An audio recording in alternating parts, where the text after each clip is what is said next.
Good evening, everyone. Welcome to the Association of Croatian American Professionals Cleveland chapter in our masterclass series. And this is our fifth or sixth masterclass. And today I would like to welcome one of our ACAP members, Gabi Cindric, who is a wellness coach and a personal trainer. And she is going to take us through some tips and advice for Wellness 101. So welcome, Gabi, and thank you for your presentation. And we will take questions during the presentation. Gabi said she's perfectly fine with that. You can also write questions in the chat or save it until the end of the presentation. So with that, I'm going to welcome Gabi to the stage, so to speak. Awesome. Hi, Maria. Thank you so much. Thank you, Mara. Thank you, Marlena, for getting me set up here with everything. Good evening, everyone. As Maria said, hi, most of you, I think, know me. I was looking at whose names are here. I know pretty much everybody here. Hi, Gabi. I'm a wellness coordinator and a nutrition coach and exercise coach at a small wellness company called Trilogy Cleveland. I just recently graduated with my bachelor's in exercise science this spring, actually, quarantine grad 2020. And so I'm recently just back into the workforce with everything, and it's just very exciting times being in this field. And that's pretty much it as far as kind of my career right now. I will let you know through the slides. I do have my notes here in front of me, so just bear with me if I kind of look down a little bit, but I just have so much good information that I want to share and I don't want to miss anything. So with that, I'll just do a little Trilogy plug as well. At Trilogy, we do offer virtual wellness coaching, nutrition coaching, stress management, as well as virtual personal training and in-person personal training. And we also offer corporate wellness programs to companies of all sizes, transformation challenges. And actually, we're kicking one off that Monday right after Thanksgiving. So super excited if anybody's interested in that. Feel free to email me or text me. I'd be happy to answer your questions about any of that. And I'm super excited to be here this evening. And with that, let's just kick it off. And like Maria said, if anybody has any questions, feel free to stop me. I talk a lot. My name is Gabi, by the way, and English, Gabi's a gabber, so it holds true. So like Maria said, go ahead and ask questions, stop me, put it in the chat. I may not see it right away in the chat, so just kind of, raise your hand or kind of be like, hey, Gabi, stop talking. But without further ado, we will jump in here. I need to move my little camera so I can see my slides. Okay, perfect. So before we begin with even what's on the slide, I want to start off by asking each of you, how would you define wellness? Now, if you want to share this, you're more than welcome to, but just kind of keep it going in your mind. What comes to mind when you think of wellness for you? Not about anybody else, not what anybody else is doing, your version of wellness. There's no wrong answers here. And every person is in a different stage in life. So wellness is going to look different to them at any stage. So if anybody wants to share, feel free to, I'll give you a moment right now if you want to share. If you do, you do. If you don't, that's perfectly fine. So wellness, defined by Merriam-Webster's dictionary, is an active process through which people become aware of and make choices toward a more successful existence. So breaking this definition down a little bit is to understand and know what this broad term of wellness kind of means to us specifically, like I mentioned before. And when we're talking about wellness, this is encompassing our entire life. And it is a lifelong continuous process. It's a lifelong journey. And it's always changing. And the components of wellness include, and these are things you're probably starting to think of kind of off the top of your head as we started talking. They include nutrition, exercise, sleep habits, stress management, how we live, our social relationships, our recreational activities, our personal health choices, and our spirituality.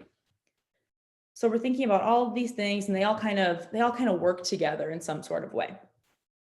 So now that we've kind of covered each topic briefly, now I'm going to go into them a little bit deeper, kind of as the slides go on here.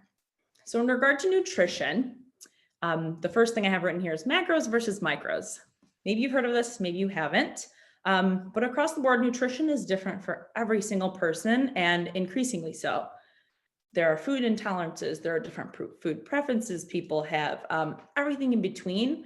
It's very important for us to understand how to nourish our own bodies properly. So going back to those macros versus micros, I'm going to break those down a little bit for you.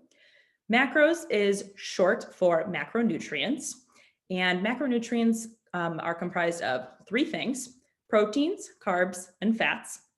And these three things are extremely important for humans to live. They're vital to living. And we need certain amounts of all three of these things in our diets. And then next, micros are short for micronutrients. And these are the smaller things, those vitamins and minerals, things that we typically get from consuming our fruits and vegetables. And we need both. So in regards to choosing healthy foods, we're going to kind of break these down a little bit deeper as well. Make sure nobody's asking questions, right? I can't really look at the chat. It's not letting me. Oops, let me go back. Too fast. Okay, so we'll start with whole grains. Whole grains are our carb source. So now carbs often get a bad reputation, especially with all the different kinds of diets and food labels and things that are out there. But carbs are actually extremely important for us. They help your brain function, they help your muscles function, they also aid in muscle growth. These things are all essential for survival. Different carbohydrate sources include rice, potatoes, pasta, whole grain breads, and we want to try to have a serving at each meal. But again, this is dependent on your diet, your preferences, that kind of thing. Probably about a baseball size for pasta, rice, maybe the size of your fist. Just kind of depending on what your activity levels are and your total daily expenditure is. Next, we'll get into lean proteins. So foods that are high in protein are essential because protein provides the building blocks to muscles, and our muscles provide us the ability to fight infections and heal wounds. And lean proteins such as turkey, chicken, and fish should be consumed about 3 times per day. And the serving should be actually the size of about a deck of cards in each serving, so about 3 to 4 ounces, again, depending on your activity levels. Now, I will mention that if you are vegan or vegetarian, you want to ensure you're getting plenty of protein because plant protein actually doesn't absorb as easily as animal protein. So you actually need to consume quite a bit more versus someone who would be an animal protein eater. You can get protein in the plant-based form from eggs, nuts, beans, quinoa, things like that. And again, very important for your specific age, activity level, and gender. Jumping into fruits and vegetables, very important food category here. Now, has anybody heard about eating the rainbow or the rainbow diet? And no, I'm not talking about Skittles, okay? Although that would be great.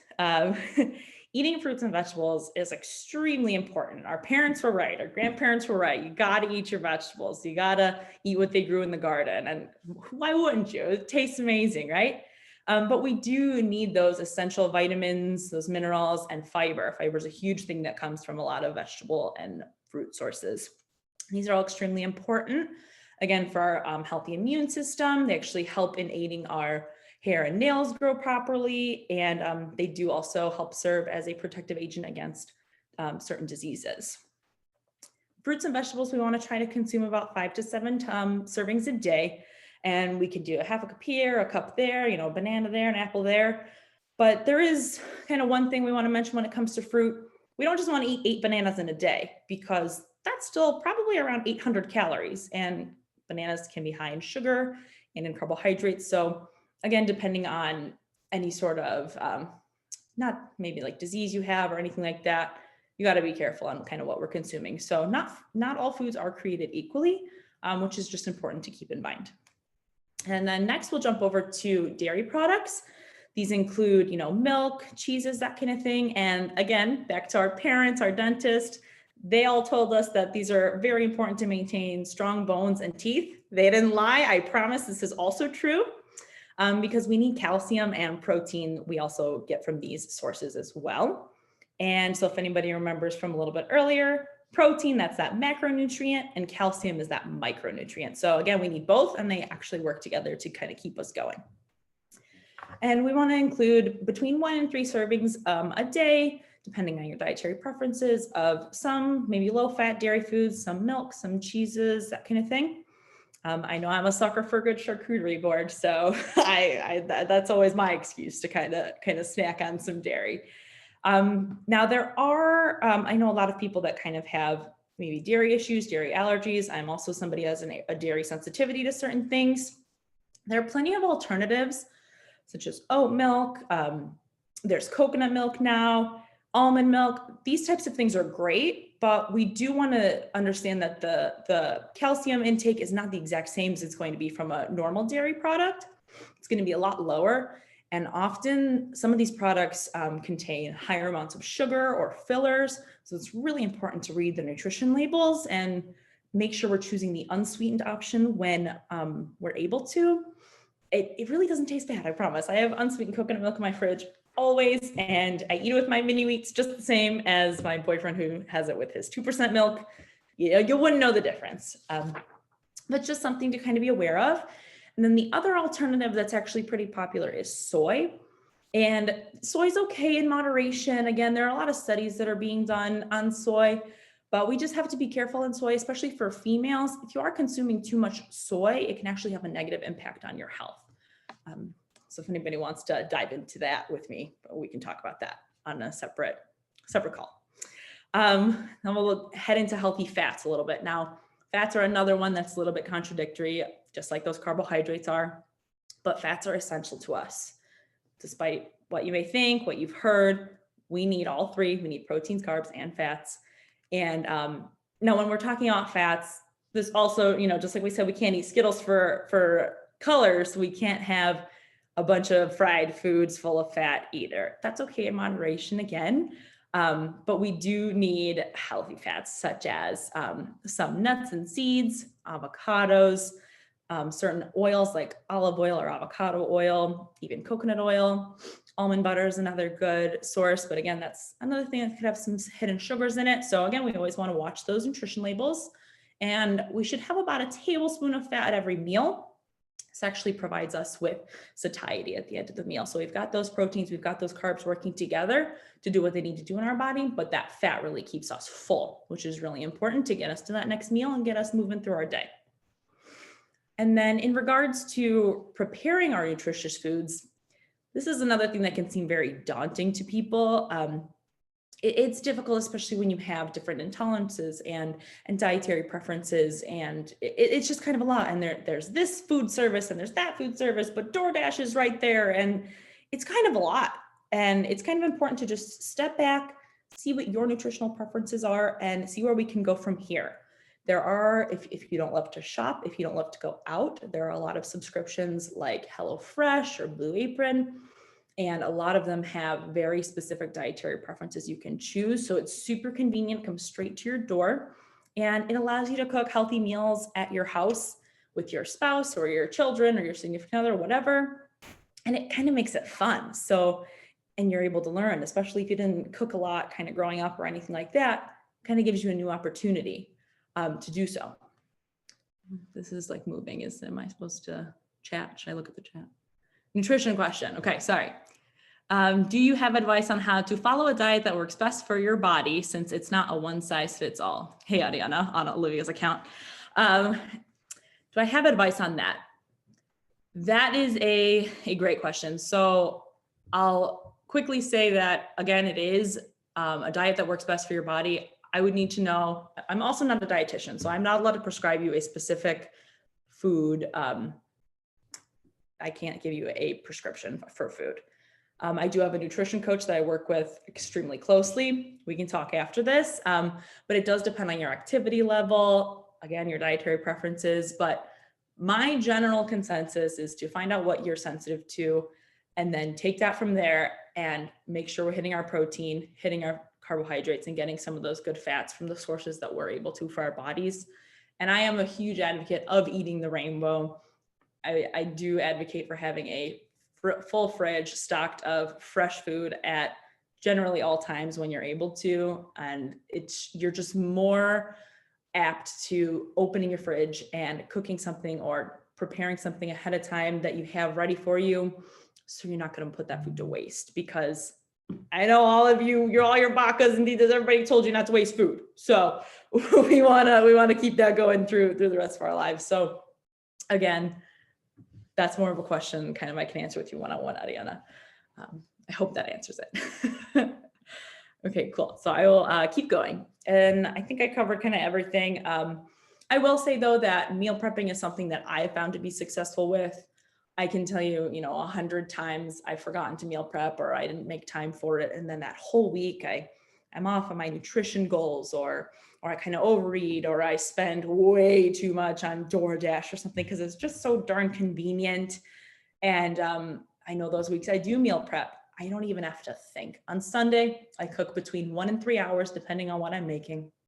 I put it in all my containers and it's done. Now that does require a little bit of planning ahead of time, but that little bit of planning will save you over a week. And every night you're not, what's for dinner? No, it's done, it's ready, and that food is cooked and we don't want to waste it because we paid for it. So I do encourage you to kind of try meal prepping.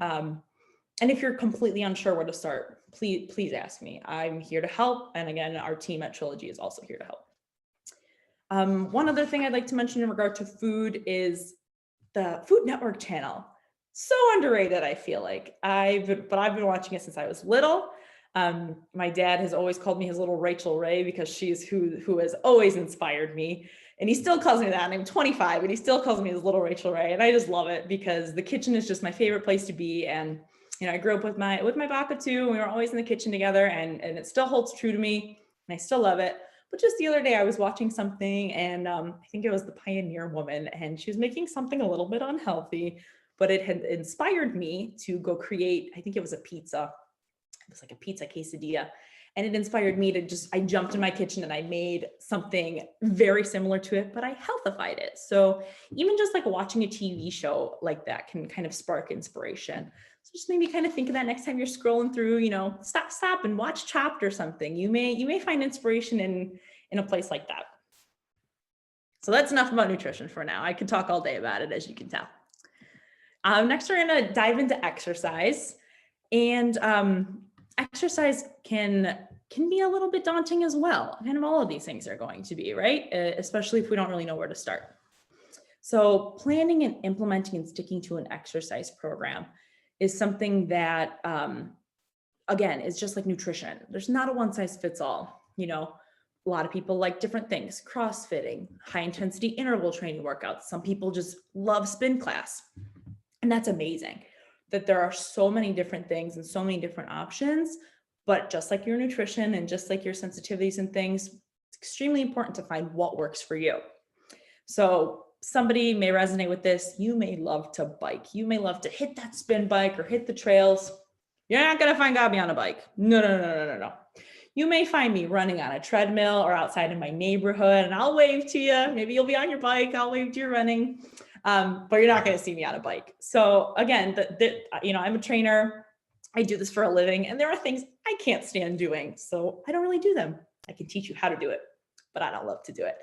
So I guess my point is that, I'm human too, and everybody has their specific things. And, don't run if you don't like to run. Don't do it.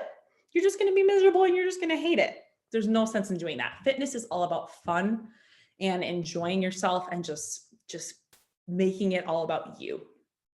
Another thing that really helps is an accountability partner, whether that be a friend that you text kind of every time you work out, or maybe you call them while you're on the elliptical or whatever it may be. I would also say maybe it's a friend that you meet at a group exercise class, but again, now we're during these COVID times, it's not really a common thing, but hopefully someday we can get back to that. And hopefully someday I'll be able to teach an exercise class for one of you and you can come and we can keep each other accountable.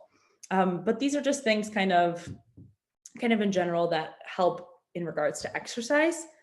And then the next thing I'll mention is exercising that working out in partners and things like that. Everybody has these watches now. Use them. Okay, I know when my brother works out, he sends me a message when I work out. He says, "Good job." It seems so silly, but that little bit of recognition can really go a long way. And you can do that with kind of all your friends. I know they have it for the Apple Watch, the Fitbit. So if you're not already doing that, maybe look into doing that. It's such a small thing, but it can really go a long way. And then if we jump over to incorporating strength and endurance training, Cardiovascular health is extremely important. That means doing cardiovascular activities such as running, biking, walking. Walking is also a very underrated cardiovascular activity, extremely important. Muscle health and maintaining that is also extremely important. And the recommendations between both of those, 2 to 3 times per week is recommended for strength training, and then 3 to 5 times per week is recommended for cardio. But you're like, Gabi, 2, 3, 4, 5. How many days do we have in a week? You don't have to do 3 days this, 5 days that, whatever. You can incorporate yoga. Yoga can be a strength training exercise as well as a flexibility exercise. Other exercises such as burpees, those high intensity workouts, those include building muscle and that cardio. So we're doing these things together, and you don't have to just make, one day this, one day that, one day that. We can incorporate it, and we can make these kind of quick workouts as well. And another thing in regards to exercise that people often struggle with, even myself, I'm guilty, and I work in a gym, is I don't have the time. Again, guilty as charged 100 times. It's fine. We're human, right? But I always bring up the statistic, and 1 hour workout in a day is 4% of your day. And if it's very important to you, you'll be able to find the time. And as cliche and repetitive as that sounds, it's completely true. So next time you kind of think you don't have the time or you don't want to do it, ask yourself, do I have 5 minutes? Yeah, I have 5 minutes. Well, if I have 5, that means I probably have 10. And then if I have 10, I probably have 15. Boom, there's your workout, 15 minutes, done. So kind of think about that process in your head next time you're thinking about going to do a workout or not wanting to do a workout. And one other thing I want to mention in regard to exercising, especially since a lot of us are working from home now, and maybe we're not going to the gyms as much given certain restrictions, or we just don't want to go, completely fine. But one thing we do at Trilogy, we offer our clients to do is a door tax. So what is that? Gabi, what are you talking about? So for at our house, okay, think of all the doors or rooms you have in your home. And take a sticky note and write a workout on a sticky note. Say you have 10 doors, so we're gonna have 10 sticky notes. One can say 18 push-ups, one can say 5 squats, one can say whatever it may be. Put one sticky note on each door or room, and every time you enter that door or enter that room, you have to do that workout. So if you're working from home and you're doing laundry, and the laundry room has 5 squats and your office has 10 push-ups, and you got to do a load, you're going to go do your 5 push-ups in there and your 10 squats over there.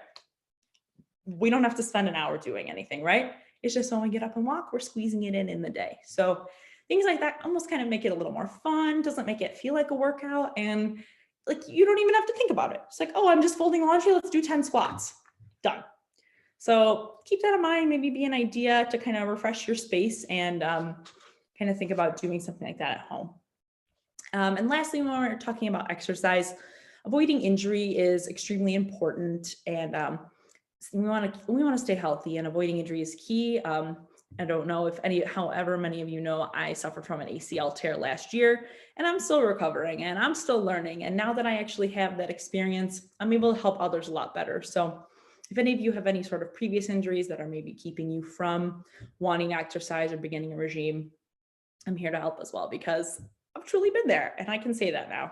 As much as it's unfortunate, it's true, and that's all about life, is learning from it.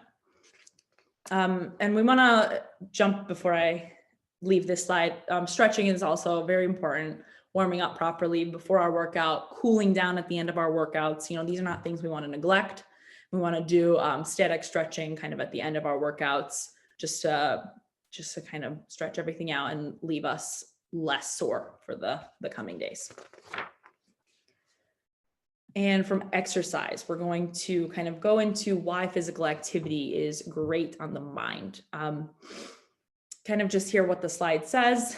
Exercise and physical activity increase the functional activity of the temporal lobe. And it helps you improve learning and mental performance. It can actually help prevent and treat early onset dementia. And it can also increase cognition and levels in BDNF, which stands for brain-derived neurotrophic factor.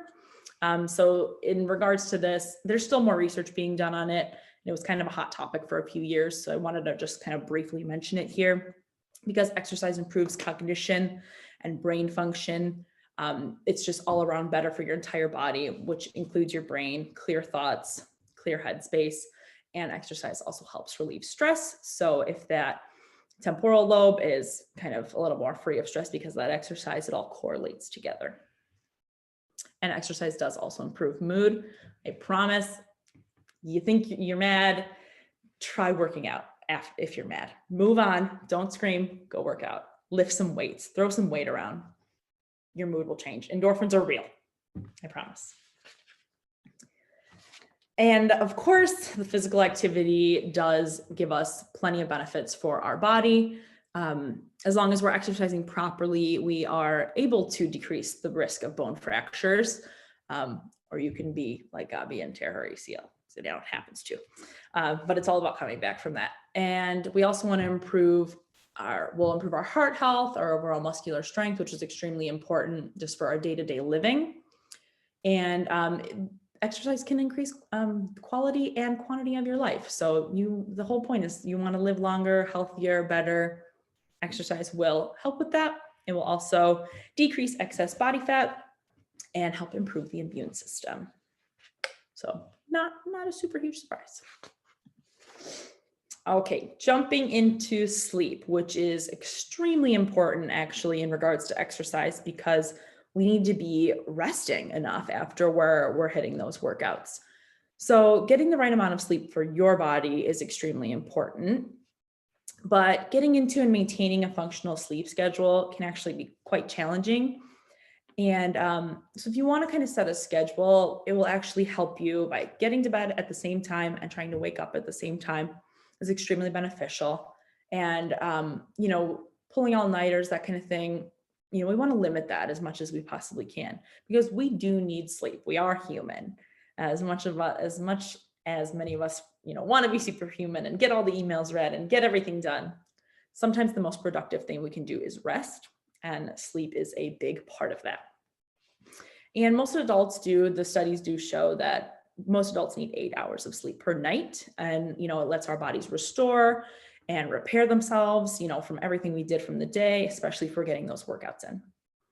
And actually a lack of sleep is directly related to a suppressed immune system, as well as inability to pay attention and even an increased risk for certain illnesses such as Alzheimer's. So those are just some of the, super important things about sleep. And I mean, who doesn't love sleep? Why not try to get it more, right?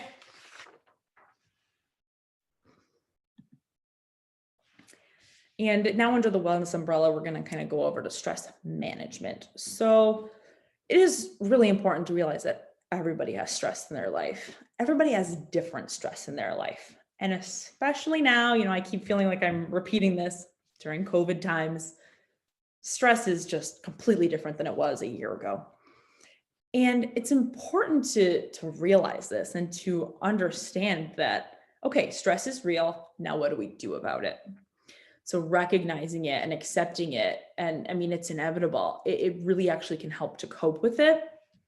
And if you're stressed, that doesn't mean that you're not successful. I mean, it means you're living and you're doing things and you have probably a family and a job and being pulled in a million different directions. So of course you're going to get stressed. It's going to happen.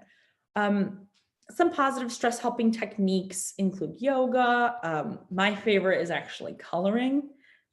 25 and I have a coloring book. I actually have several.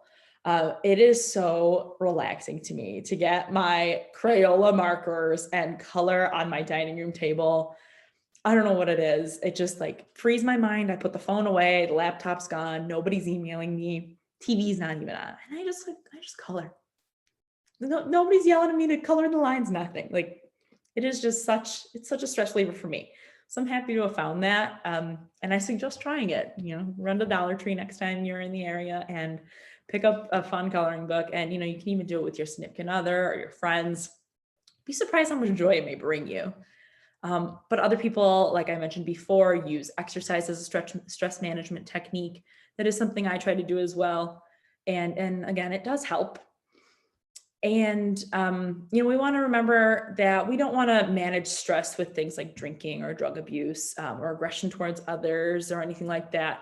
It's just kind of important to keep it managed so it doesn't have to get to that point. And I do also want to mention that mental health has always been important. And, nowadays it's becoming less of a taboo topic, which I find great. Mental health is it's coming to the surface. It's more important to be taking care of ourselves and our mental well-being. And there's no shame in seeking help. I mean, I encourage it. There's nothing better than talking to someone, especially someone who, like a therapist or something, or a licensed professional that doesn't know about the rest of your life, that they can just focus on you and you're there to get help from them. And if that's not the route you'd like to go, or the in-person thing, there are apps like Headspace, Talkspace Therapy, things like that. There's also the Calm app. Those kind of apps can help. I do believe they are, you do have to pay for them, but some of them have licensed therapists on there that can actually help you remotely. And it's just maybe something worth looking into. But all in all, stress management and mental health are just extremely, extremely important, especially nowadays. Okay, so next we will, someone's got a message here. Ivana, lots of ties between physical and mental health. Headspace is free for this year. Wow, look at that. That's amazing. Ivana, thank you so much for sharing that.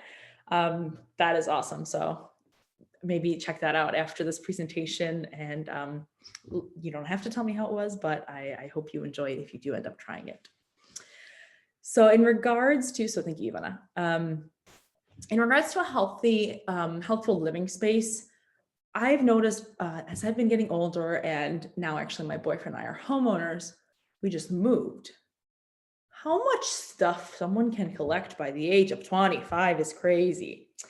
So really decluttering things, and I'm not saying you need to be a minimalist. I'm not saying you have to have one cup and one sheet and no, that's not what I'm saying. I'm saying it's important to, kind of live in a space you enjoy. If pillows bring you joy, get all the pillows you want. If having Christmas decorations bring you joy, have that. But it's about, kind of doing the space and cleaning it and having it reflect the way it helps your mind. If my kitchen is a mess, my brain's a mess. That is something that is a huge deal for me. So maybe you're resonating with this and you kind of feel similarly. Dishes there, I'm not okay. That's the first thing I got to do. So, a clear desk, a clear home, a clear space usually often resonates with having a clean and clear mind, and actually reduces anxiety and things like that. And you may not even realize that the dishes or whatever it is making you anxious or, causing you stress. But it's kind of important to realize that. I didn't know it did that to me either. And then I heard somebody talking about this, and I couldn't help but realize, like, oh, that happens to me when my dishes aren't clean. My brain's not good. So it's kind of important to realize, where you are in relation to those types of things. And then another thing I want to mention, again, especially being at home with COVID restrictions, people are working from home, right?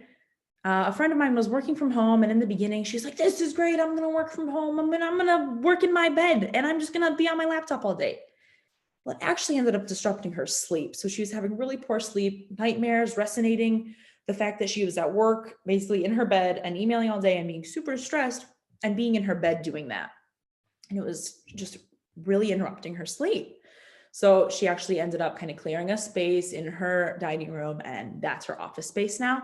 And her sleep has improved drastically. So it's really important to kind of create a specific environment for everything. Our little work environment, our little, our home environment, our relaxed environment, our little workout space. It's really important to kind of separate those things out for us, especially since we're all spending so much more time at home. And use this time to kind of declutter. I did, and I feel so much better. Just a suggestion.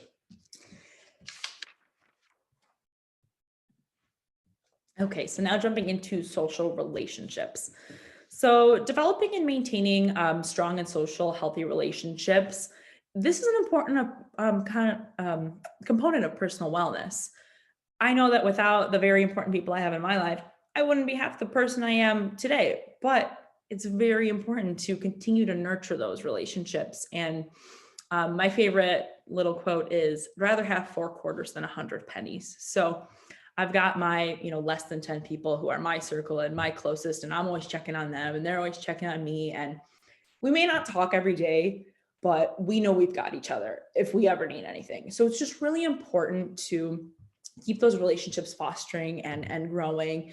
Again, even in these unprecedented times, as much as I hate that phrase, it's true.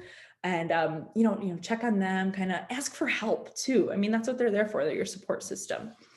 And the holidays are coming up, and things are coming up that are a little bit more stressful, but maybe we want to reach out to someone that we haven't heard from in a while. I know that whoever it is that you haven't talked to in a while, they're always usually pretty happy when you call. So I encourage you to maybe try that sometime this holiday season.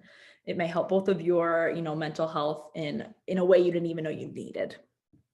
And in addition to making new contacts and friends, and in regard to it being part of social relationships, we want to include, family relationships here, and friendships, and our spouses and things like that. Distance can kind of be a big thing, regardless whether someone moves away or whatnot, or they're dealing with their career and that's really taking a toll on them.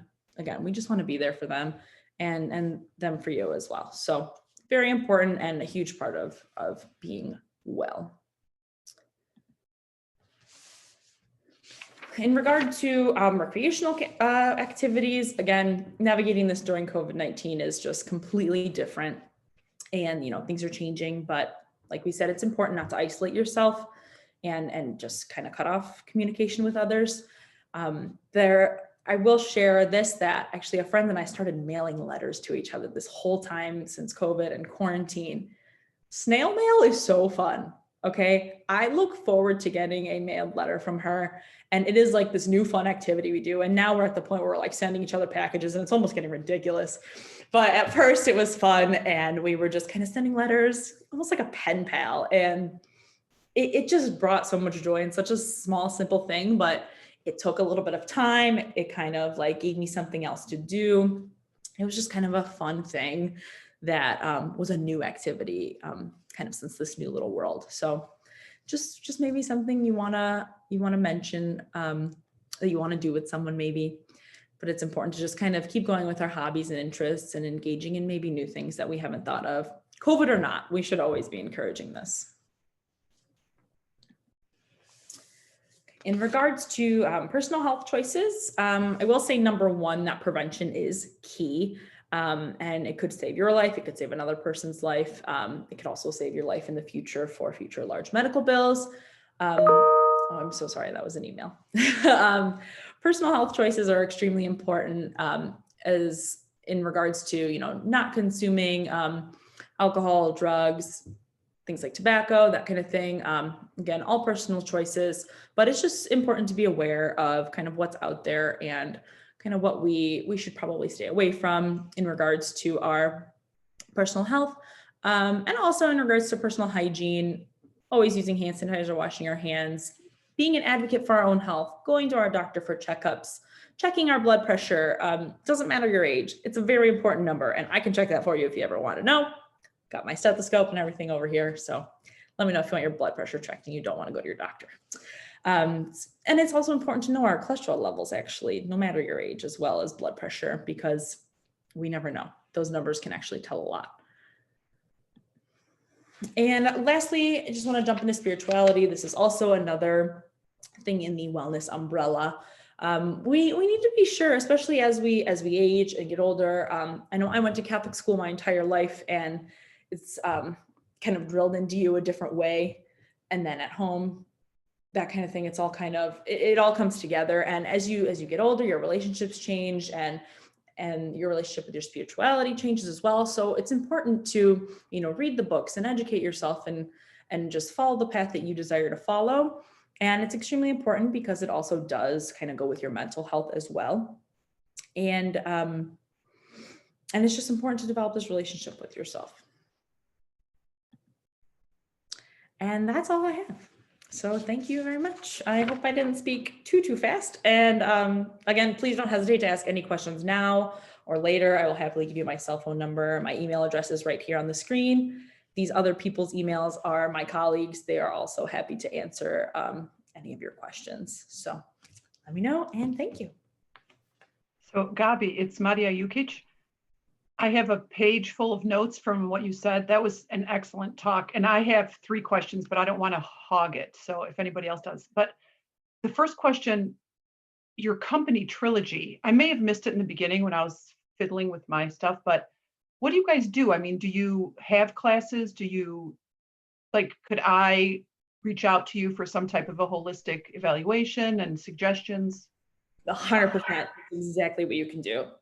So I'll give you a little bit of background on Trilogy. We did have a brick and mortar gym in the Key Tower, actually. But because of COVID and kind of the lease agreement and things, we ended up ending our lease and we left that brick and mortar. But right now we're actually moving to a virtual business model, which we've been doing since September. We do have our Trilogy On Demand. That's our on-demand workout library. We do virtual personal training, wellness coaching, nutritional coaching, kind of anything under the sun you can think of. Again, the only thing is we don't have a dietitian on staff, so we cannot prescribe you a specific food plan. But again, two of my colleagues are professors of nutrition at Cleveland State, so they are extremely qualified to help in regards to nutrition. We do also manage a few other gyms downtown, so that's kind of where we're at, and we host pop-up events. We provide lunch and learns for companies such as Benish, MAI, these kind of larger companies in Cleveland. So that's kind of the little spiel. So overall wellness company, and pretty much ask me what we can't do in regards to wellness. That's excellent. Thank you. Because you did mention a few times the COVID reality, but we've been doing this for 9 months now. It is. Like, you can't go to the gym, you're kind of stuck inside. Like, it's really challenging to navigate life in general, and in particular, wellness. So, you bring up a lot of good things, especially as we're going into the winter. Yes, exactly. So it's almost perfect to kind of have this in November. It worked out quite well. Yeah. And I'm just going to ask my questions if you don't mind. And I think the people in the group are comfortable with the chat, so we can keep an eye on the chats. Sure. So I'll just go ahead with my question. The other thing, way in the beginning, related to nutrition, it really is confusing for a lay person anymore to know, like, gosh, yeah. So one of the questions earlier was finding a diet that works. So I'm sitting here now and I'm like, okay, 3 servings of this and veggies, and then I did low carbs for a while, and can you recommend, like, and I went to a nutritionist once and they're throwing out stuff at you like that, like, regular people are not familiar with. I would kind of like to know, have 1 egg and 1 piece of wheat toast in the morning for breakfast, have a and I don't even know where to turn. Do you have any suggestions for kind of like how to slowly build a healthful way of eating? Yeah, absolutely. Like I mentioned before, number one, let me say this. Our TDEE stands for our total daily energy expenditure. That is what our body burns calorie-wise if we were just to lay on the couch, if we were just to stand there, if we were to consume nothing and not move at all, that X amount of calories is what our bodies burn. My body burns around 1,700 calories living, right? Just to live. So that's why actually a lot of standard American diets and things are based on the 2,000 calorie a day kind of number, because most people are already burning that amount of calories, literally being alive. So that's not the easy part, but it's really important to understand that. And we actually have a machine that will actually tell you that, and I can hook up with you later. We can kind of talk about that. But once we kind of know that number, right? So then we factor in your extra energy expenditure. So if you're working out, if you're not working out, if you're walking 10 times a day, those kinds of things also burn calories. So it's important to kind of start there if we want to kind of develop a specific plan, because we need to, in order, and I'm kind of guessing we're trying to maybe not lose weight or gain weight or whatever it is, but we kind of want to know what you want. Do we want to lose weight? Do we want to gain weight? Because the amount of calories and the types of foods we're going to suggest are going to depend on what your goal is. So I mean, truly in general, we want to truly eat the rainbow, eat our fruits and vegetables, eat our lean sources of protein, our turkey, our chicken, some carbohydrates. We need our rice, our sweet potatoes, those kinds of things. But also, again, that 80-20 rule kind of comes into play. We don't want to eat a cookie every day, but if you want the cookie, eat the cookie, right? So, but again, it's very hard to just tell you exactly what to eat. But it just kind of always go for the less things in the nutrition label, the better. The less ingredients on there, the better. If you can't read them and you can't pronounce them, we either want to look up what they are, or kind of put that back on the shelf. And the other thing I do encourage is to, when you're grocery shopping, eat around the outside of the store. Avoid the aisles. Don't avoid all of them, because your rice is down there, your beans are down there, that kind of thing, but limit the aisles. The Oreos and the Doritos are in the middle sections. So see why we want to maybe avoid those a little bit more. Yeah. Does that help at all? I'm sorry. Yeah, It's yeah. such a broad topic and so specific to each individual that it's kind of difficult to tell you anything other than, eat your veggies and your lean sources of protein. It's all different. Eat what you would eat at your Baka's house. Eat what you would eat. Yeah, what your Baka ate 50 years ago. Like, they didn't have to think about a nutrition label. They ate a potato, they ate some chicken, and they ate some sort of vegetable that they grew in their garden. Like, it's absolutely true. It's absolutely true. Thank you. I'm going to hold on my next question to see if anyone else wanted to ask a question. Hey, Gabi, it's Mara. For anyone that doesn't have maybe one of those, Apple Watches or Fitbits, do you have any suggestions of maybe your favorite apps that we can get on our phones? Some workout apps or motivation apps? Yeah, there are a couple of good ones. MyFitnessPal actually really holds true. You can track your food and your exercise in there. That's a really good one. That was MyFitnessPal. LifeSum is another app. That's another good one that you can kind of track food and workouts in as well. I believe I have a PowerPoint or a blog post actually on all of that kind of stuff. I will send that over to you, and you're more than welcome to share that with the group. Off the top of my head, there's so many, and they're for specific things, but I will happily share that with you. Awesome, thank you. Mm-hmm.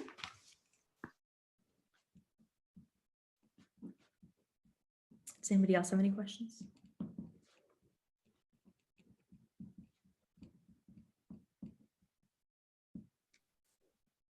Okay, back to Maria. I guess so. So the one hand is the nutrition questions, and then the other hand is the exercise questions. Sure. Both of them are hard to start, when you're trying to kind of evaluate and try to live more healthily. Of course. So on the exercise piece, I like what you said about walking. Like, walking, you said, is an underrated cardiovascular activity. The most underrated form of cardiovascular. Absolutely. People underestimate how wonderful walking is and how much it can benefit you. Absolutely. And that, honestly, during the first few months of the pandemic, I was doing 10,000 steps a day. And that for me is about an hour and a half. Yeah. So it's no joke, like, it's a lot. But I have to say, yeah, it really helped with all the other stuff you said too, that exercise helps your mental health and your, all of that stuff. So I'm glad you said walking, because that's definitely something doable. Oh, yes. But the other thing you said about the strength training, do you, similar to Mada's question about apps and stuff, can you recommend something like a slow approach to strength training? Either an app or a program, or your gym maybe has something online? Yeah, so actually, we have our Trilogy on demand. It's $10 a month. Your first month is free. Right now, we're kind of building it a little bit more, and we have like a build and burn. We have a like slower flow. We have a yoga. We have these different categories for someone who's a beginner, someone who's advanced, someone who's over advanced, someone who just wants yoga. We're building all that into our platform. It is available right now. But there are also apps that I can also share on that email with Mata too. Off the top of my head, most of the apps you do have to pay for. But other than things that you can pay for, honestly, it is also underrated to type into YouTube, 5-minute strength exercise. Type into Pinterest, 5-minute strength exercise. If you get me talking, I'll sit here all day and tell you, what to do as a trainer. That's the trainer in me. And if you'd like that, we're more than welcome again, Mario. We can talk and I can be a virtual personal trainer if that's what you want to do. I am happy to do that. But yeah, there's just so much out there. And I mean, truly, if you just type in 5-minute exercise, you can use cans at home, your soup cans as like for arm strength, simple things. You don't need a ton of equipment. I think that's also where people get caught up. Like the gyms are closed, I can't get fit. Not true. There are so many ways you can get fit at home. It's just about kind of opening your mind to it and kind of doing the research and trusting an expert. I might take you up on that, Gabi. 100%. That's what I'm here for. Mm-hmm. Absolutely. Happy to. Does anyone else have any other questions? I've talked a lot. Oh, I see a chat. You're welcome, even now. Yeah, Gabi, I really think Ivana did a presentation for us on mental health. So it really is. Watch it after. I really enjoyed it. But I did watch it. You guys are helping us get through all of this, and particularly now, beginning in the winter. So what I'd like to ask you, please, you mentioned a blog that you do, like anything, Gabi, if you're willing to share with us, and we'll put it on our, on the Facebook and share it with the members. Yeah. I think, your knowledge, you really helped me tonight, and I'm sure you did others, as well as who's going to watch it in the future. And then your offer of where we could go to learn more, why not go to Trilogy? If I don't know where to go, I'd rather come to you and your company. I do appreciate that. That's so wonderful. And again, we're a very, very small business. So stuff like this really, really helps us. My Croatian community has gotten me so far in life, and I just couldn't be more grateful for it. But if anybody ever wants to, you just hit trilogycle.com, takes you straight to our website.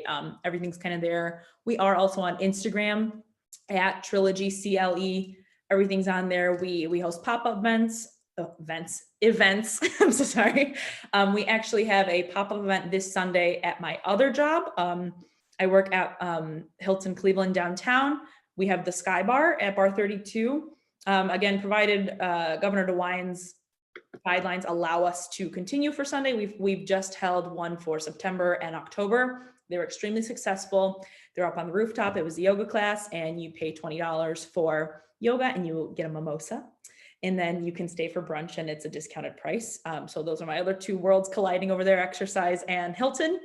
And we are hosting this Sunday. If you check the link in Trilogy's bio, I believe there are still some seats available. I think it is limited to 10 people again, because I believe we're still allowed to have 10 people as of this moment. We may have to condense that or, kind of see what Governor DeWine says.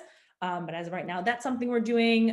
Again, we're just trying to keep having events around town. And truly, please email me, please text me. You can reply to the Trilogy Instagram. You can always send a message. That's my boss and colleague, Ricky. He's running that.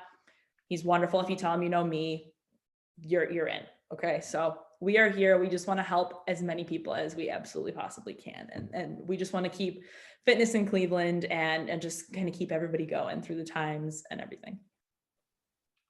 Thank you. And you've also given me, and I think others in our group and on the board, other ways that we might invite you to come help us in the future, maybe with even more targeted for various age groups or fitness or nutrition levels, through the months. I'm really grateful for you doing this for us tonight, Gabi. Oh, absolutely. Thank you so much. I was so happy to be here. I could talk wellness, fitness all day. That's why, small little background on me. I went to school for catering and events, which is why I still work at the Hilton. And I realized how much I didn't want to do that for the rest of my life. And I was like, I'm going to stick it to the world. I don't need a bachelor's degree. I'm going to get this job. And I did. And I realized how much I didn't want to spend my life there and how passionate I was in health and wellness. So I was fortunate enough to dive back into school right away, finish my degree, and I dove headfirst into exercise and wellness. And here we are 2 years later, graduated, global pandemic. Here we are. Like, it's cheesy, but like, go after your dreams. It's so cheesy and so corny, but it's completely true. On that note, thank you. You're welcome. Thank you, Gabi. That was awesome. Thank you. Thanks, guys. Thanks for coming.